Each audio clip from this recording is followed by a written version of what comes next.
Bonjour. Eh bien aujourd'hui, comme nous avons changé la façon d'utiliser un Iridium Go avec Avalon, nous allons refaire une vidéo dans laquelle nous allons vous montrer le nouveau procédé.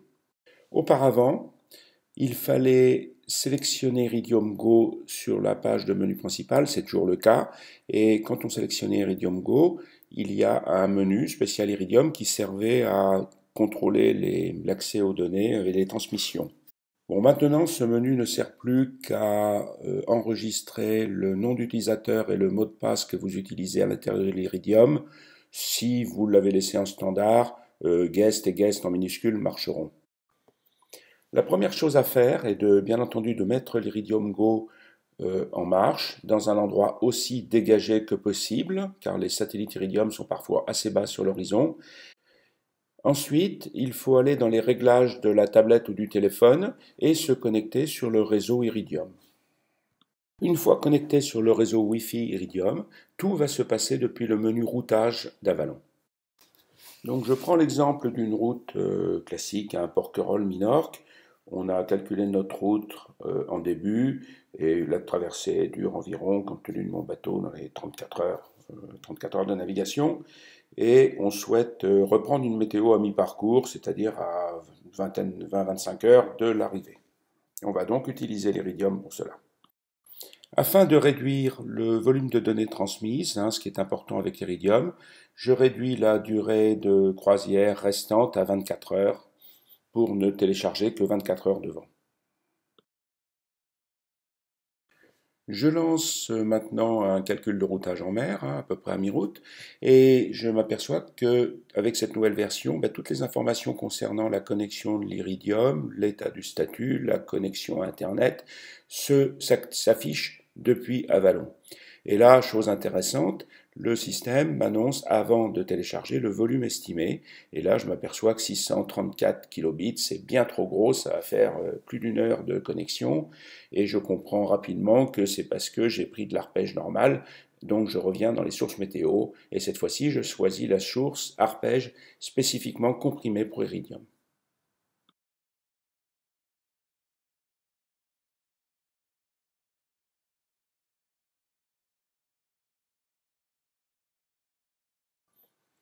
Voilà, on va donc maintenant pouvoir relancer le routage.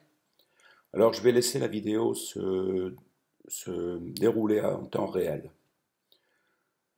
Donc on voit maintenant le premier statut, c'est que l'Avalon se connecte et déclenche l'activation des services Internet, ce qui ne veut pas dire qu'Internet est encore connecté.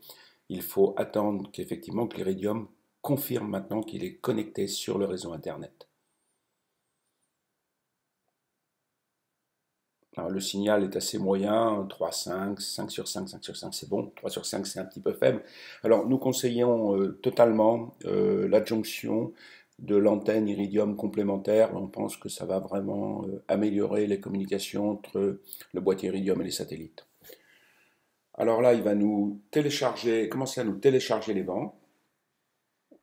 Il nous demande de confirmer un téléchargement de 30 kilobits. Là, on est à peu près à 3 minutes de téléchargement, ce qui est quand même nettement plus correct que les 63 minutes avant, et ce qui prouve que les systèmes de compression Avalon sont vraiment parmi les plus efficaces actuellement. Effectivement, il confirme, suivant. Tant qu'il y a du bon signal, ça marche pas mal.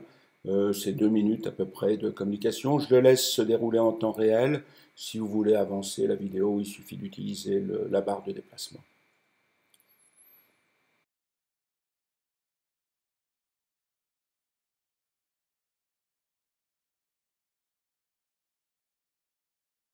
En cas de déconnexion du satellite, l'Iridium, Avalon, va reprendre la communication exactement là où elle était.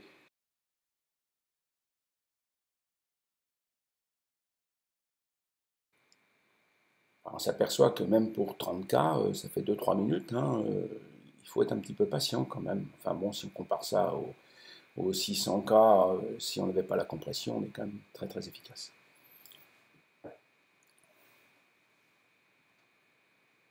Alors, cette simulation est faite à terre, donc je pense qu'en mer, on doit pouvoir regagner un petit peu sur les temps de communication.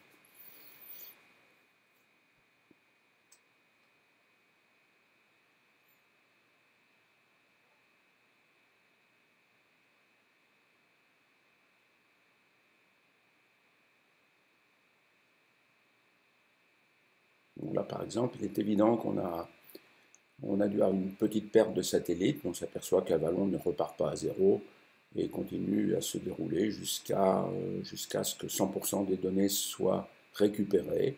Et à partir du moment, ça va très très vite, puisqu'après, c'est le calcul d'Avalon, c'est extrêmement rapide.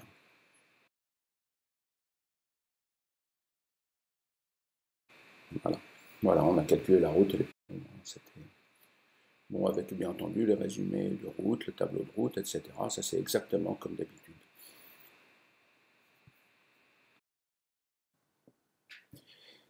Certains de nos utilisateurs utilisent Avalon en complément d'un logiciel PC. Je pense en particulier à OpenCPN ou Adrena. Et donc, dans la version 5.3, on peut exporter un fichier GRIB reçu par Iridium afin d'éviter la double transmission et de bénéficier des taux de compression extrêmement efficaces d'Avalon. Il suffit donc pour cela d'exporter le vent en GRIB2 à partir du menu Dossier. Demande effectivement de confirmer l'export. Le fichier GRIB est exporté, il n'y a plus qu'à l'importer dans le logiciel PC ou logiciel tablette. Enfin, à partir du moment où le fichier est exporté en GRIB2, il n'y a plus qu'à les récupérer, soit par iTunes sur iOS, soit par la SD card sur Android, et l'emporter dans votre logiciel de navigation et de routage complémentaire, hein, que ce soit OpenCPN, Adrena ou d'autres. Voilà, ben la présentation est terminée. J'espère que ces nouvelles fonctionnalités vont contribuer à l'intuitivité d'Avalon. Nous vous remercions pour votre attention, vous recommandons aussi de vous abonner à notre chaîne et si vous ne l'avez pas encore fait, à notre lettre d'information car nous ne pouvons pas connaître tous nos utilisateurs et cette lettre est le meilleur moyen pour nous de vous informer des nouveautés et de comment mieux utiliser Avalon. Voilà, ben merci beaucoup et à très bientôt.